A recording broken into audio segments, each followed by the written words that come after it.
Well, if you're a parent, you do not want to miss this story. It's about one attentive father who noticed something odd in his 12-year-old daughter's email inbox. What he discovered led him down a road that resulted in jail time for a cyber stalker who turned out to be a key figure in a pedophile ring.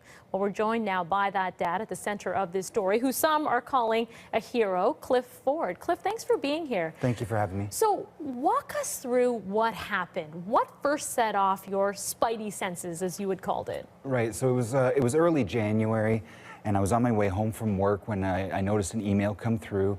And the subject line said, "Hey, sexy." And I get spam messages all the time. So at first I thought, it's probably just something to delete. But something made me check a little bit further, and I noticed it was my daughter's email account that had received that.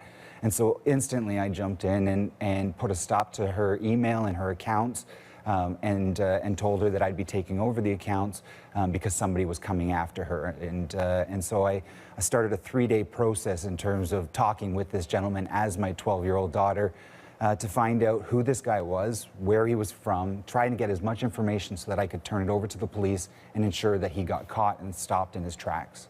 You know, at what point in those 3 days did you realize this is serious? I think almost instantly I realized it was serious. I mean, the guy was portraying himself as a 20-year-old, so even at that age, it was inappropriate for a 12-year-old to be having those kind of conversations with an adult. In the end, it turned out he was considerably older. He was actually in his 30s. You know, the warning signs came up right away. Mm-hmm.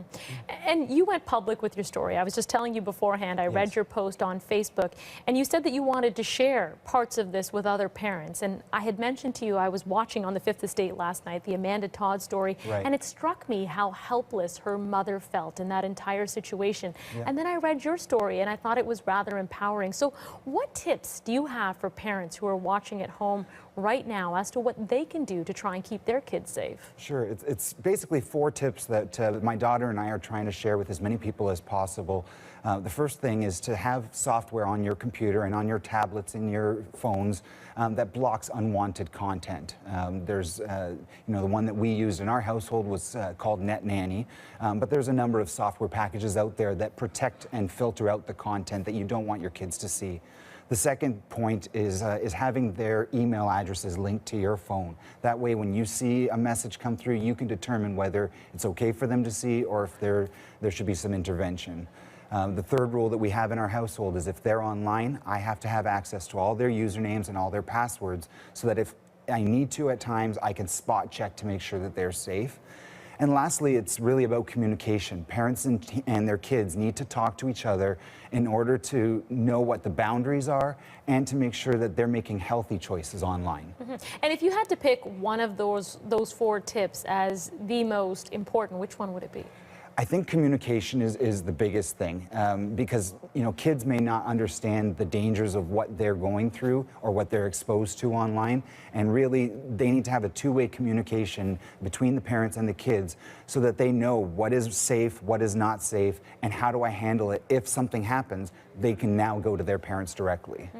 What was your reaction when, you know, you went to police, you found out this guy was actually south of the border, and when you started to watch it all unfold and find out that he was part of this ring, what was your reaction as you were learning all of this information?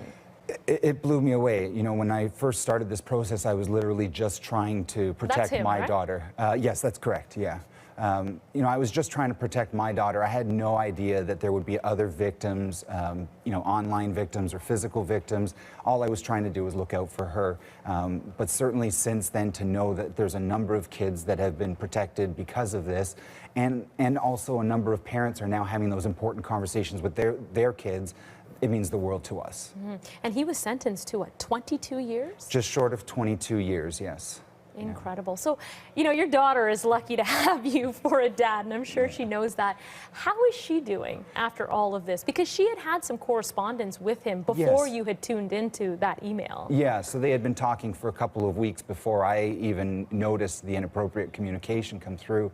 And he had been building up a trust with her in terms of talking about things that she liked and, you know, music groups, movies and whatnot to build that trust.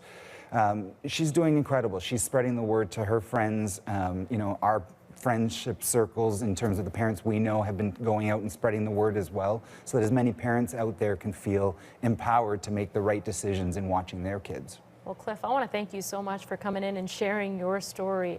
It's quite amazing. Thank you very much.